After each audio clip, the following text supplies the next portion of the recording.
So today on the Righteous Gemstones, we need to talk about Season 1, Episode 5, Interlude. And I gotta say, I am not a big fan of the flashbacks because a lot of times when they have a flashback episode in Season 1, 2, or 3, I end up not liking the Elder Gemstones. I end up looking at them sideways going, why did you do that? Because we're seeing it play out.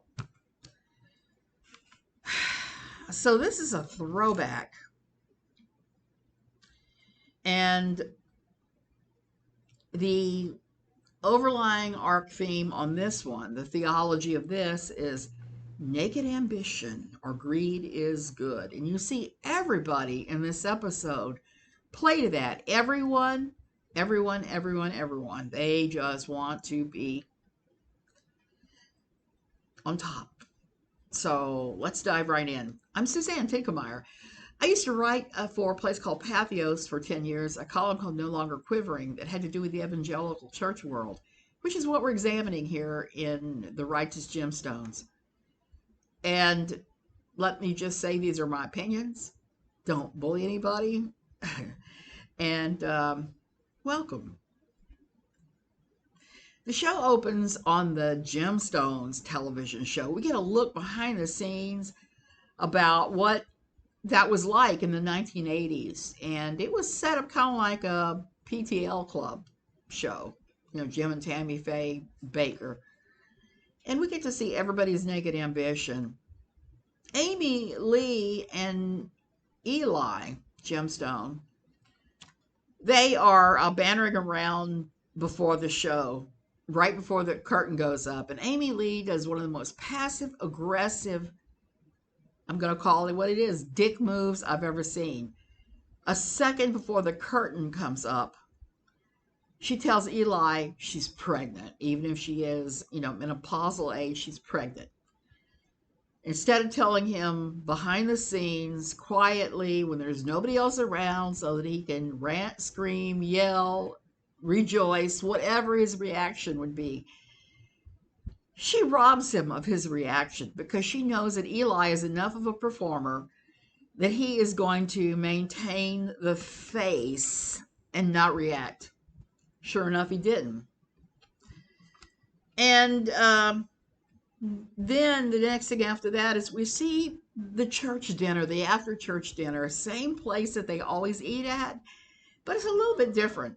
They don't have the giant table upstairs. They are eating right in the main dining room, it looks like.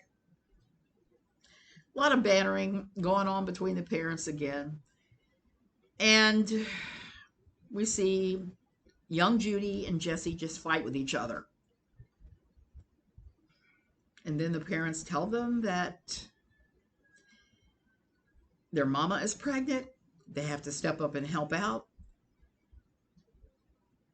And she's having a baby. She's going to have baby Kelvin, but we don't know that at that point. Jesse is quite upset. He wants his mother to do whatever she has to do to get rid of the baby. And they start talking about that. And he says it's because his parents don't have enough time for he or Judy, that they're abandoned and left on their own lot. And he has a good point.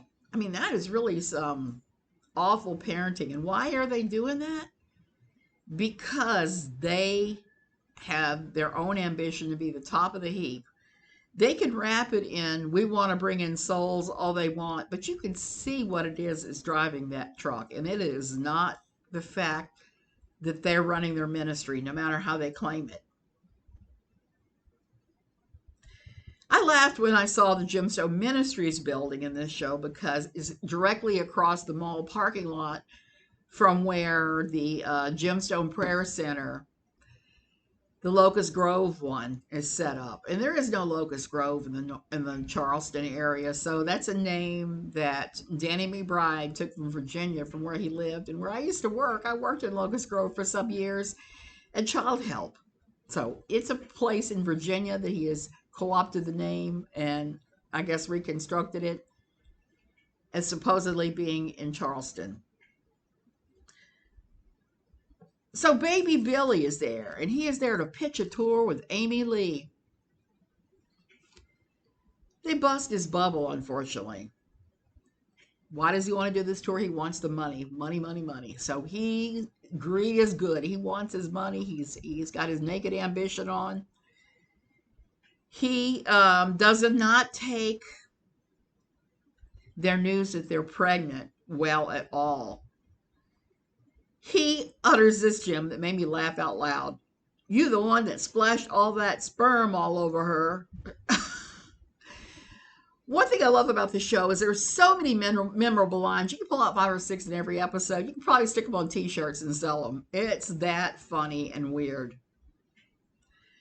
And the sibling squabble. Aimee-Leigh and baby Billy squabble, but Aimee-Leigh will not give in. She just is, I am not going on tour while I'm pregnant.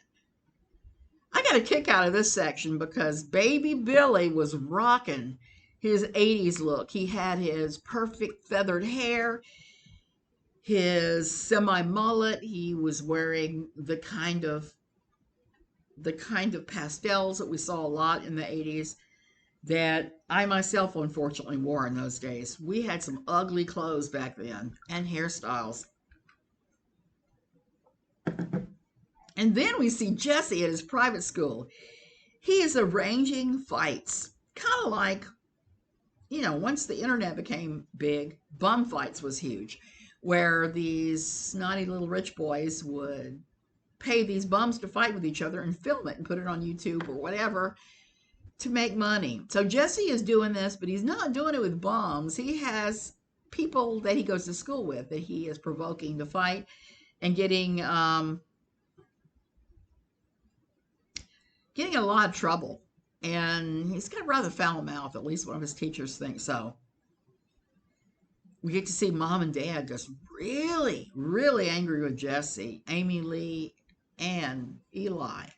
And they sit him down and start fussing at him about this and say, why are you doing this? He blames it on the baby. Points out yet again, they have no time at all for any of their children. So how are they going to have time for another baby? Good point.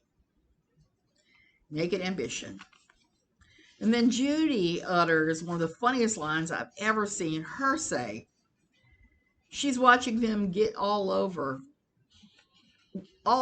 Jesse, that Jesse, the golden child, was in trouble.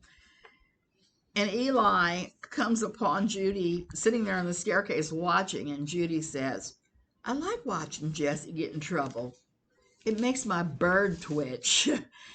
And Aimee-Leigh has to explain to Eli that she is referring to downstairs. I call her on her genitalia, and that's just too funny. Aimee-Leigh tries to justify what they're doing. She says all the hours they put in are working for the Lord. Her and Eli are working for the Lord. They're not selfishly just taking time. Ambitious.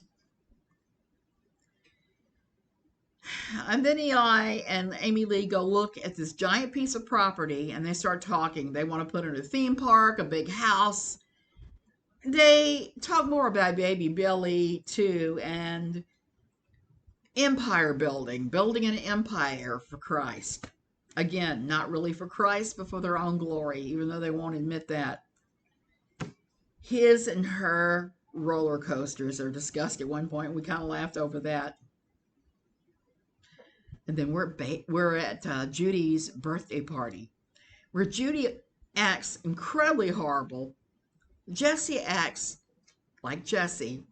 And a lot of horrible stuff goes down in the family. It's kind of funny, but kind of sad too. Eli throws her to this party with a slip and slide, a bouncy house, pony rides, petting zoo, anything a kid could want in those days. And they're living in a pretty nice house. It's not where they end up, but it's a pretty good sized piece of property backed up to a lake. So they're obviously not hurting. Judy acts like a completely entitled brat over the gifts, complaining over the gifts. Complaining. And Grandpa Roy, Eli's father, looks on. And he points out how this is all conspicuous consumerism. He points out it's all waste. all a waste of money, time, whatever. And he even points out about their ministry. He said all they really need, all preacher needs, is 4 walls, some willing souls, and the good book. All this excess is obscene. Well, Grandpa Roy, you haven't seen nothing yet, because it's about to get a lot more excess and a lot more obscene. Then Baby Billy, 80s fun Baby Billy, rolls up with Harmon, and he gives Judy the coolest gift of all times. Had I been a little girl getting that gift, I would have been just excited myself. I would have said the same thing. It's the best gift ever. He gets her a Barbie pink Corvette. You know, those cars, I forgot what they even called them, from that time frame, that were battery operated, that were maybe about the size of a go-kart, but that you could drive it if you were a kid. He gets her one of those, and she says it's the best gift ever. Eli and Aimee-Leigh don't want her to take it. They say, but you haven't gotten our gift yet. We've got a really nice gift for you, too. So they give it to her, and it is a locket with photos of her mother and her father inside. Judy is not impressed. Aimee-Leigh and Eli are both hurt. But you know, if you don't spend time with your kids and you don't even know what they want for a present, so you give them something that reflects on you, pictures of you guys in a locket, it's not going to land. It's going to land about like it did. What is a photo locket compared to a Barbie pink Corvette? I don't blame her. Baby Billy finds Jesse contemplating running away and joining the WWF. That's what they called the WWE in those days. Billy gives him a beer. He looks like he's maybe about 12 or 13. And another, and another, and another, and another. Jesse gets so drunk. Then Baby Billy starts egging Jesse on to do something stupid and tell off Eli in front of his big fancy friends. We get the music during this sequence. It makes me laugh. The music in the show is just spot on. It's exactly what needs to happen each and every time. I love that about this show. They start playing Chug-a-Lug, Chug-a-Lug, that song. And we have Jesse staggering around. His first really drunk, got his drunk on. He staggers up and tells Eli that he hates the baby and that he's never going to accept it as a brother and he's always going to torture it. But then he throws up right into Eli's full grill of cooking hamburgers. Ugh. And we get a sequence with Aimee-Leigh trying to take care of Jesse at home, who's obviously not well after throwing up that much and getting that drunk. She's got a washcloth and she's patting him down. And her and Eli are talking, and Eli's all mad about Baby Billy giving his son beers. That's a damn good thing that didn't happen in Cajun country, because guess what? That's pretty normal behavior. Very normal behavior. And I knew people down in the bayou that would put Jack's beer in their baby's baby bottle. So Aimee-Leigh drives to Freeman's Gap. She tells Eli that she will handle this. She will handle this with Baby Billy. And Baby Billy is playing football with Harmon in the front yard when she pulls up. They have a long, unfriendly discussion over the party and the money and the canceled tour. His 3 divorces and 4 marriages come up too in a negative light. And Baby Billy says he just wanted that last squeeze of the lemon before their fans started kicking off for being so old. Billy threatens to sell family land, which lands with Aimee-Leigh, because the parents left all the property to Baby Billy with the understanding that none of it would ever be sold. So he starts almost blackmailing Aimee-Leigh into touring with him while she's pregnant. Aimee-Leigh agrees. The next morning, she tells Eli, and he is not happy. Eli points out that baby Billy doesn't care about anyone but his own self. And that's true, too. This is more of baby Billy's naked ambition we're seeing here. So baby Billy shows up when they're filming the television show, and he says, I got my clogging shoes on, and they announce the tour. Aimee-Leigh and him get up, and they do this wonderful rendition of Misbehaving. Mama told me not to, I did it anyway, misbehaving. I love that stupid song, particularly the line, running through the house with a pickle in my mouth. That's one of my all-time favorite things to say now because it's so bizarre. So they're clogging along, they're singing their song, and afterwards, after their show, their Sunday show, they do their thing where they all go to the same restaurant and they have lunch together. Aimee-Leigh finds out that baby Billy has already sold some of the land ages ago, not recently. And she gets up and walks out on the dinner. She gets up and walks out of the dinner and then quits before that, she quits the tour. She tells baby Billy to stuff it. And baby Billy is just utterly ridiculous. I did laugh at Harmon in that scene because it picking his nose on camera. And that was just too funny. It's the kind of little thing that little kids are very prone to do. The next thing we see, Eli goes around, he tucks in his children. And he has a good conversation with Jesse. They actually have a productive conversation instead of him usually getting on to Jesse. We're back to the ministry building across the parking lot from the Locust Grove Gemstone Prayer Center. Okay, baby Billy accuses Eli of forcing Aimee-Leigh to quit the tour, which is not at all what happens. Eli points out that baby Billy is nothing but naked greed and ambition, like he himself is not, when we can see he is. And then suddenly we're back in current times, and baby Billy is in his car listening to he and Aimee-Leigh's children singing Misbehaving. And Eli blows a kiss to a statue of Aimee-Leigh in the garden right outside his house. And we're out.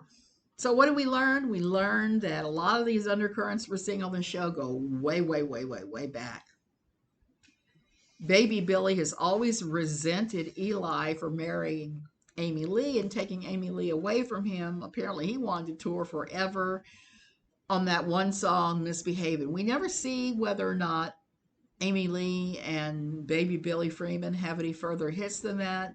It's never explored on the show, not even in season 3, even though there are recordings of Aimee-Leigh singing such things as Sassy on Sunday and other silly things like that on this show that just make me laugh, give me a thrill. So we're out, and next week we are going to be doing, where am I?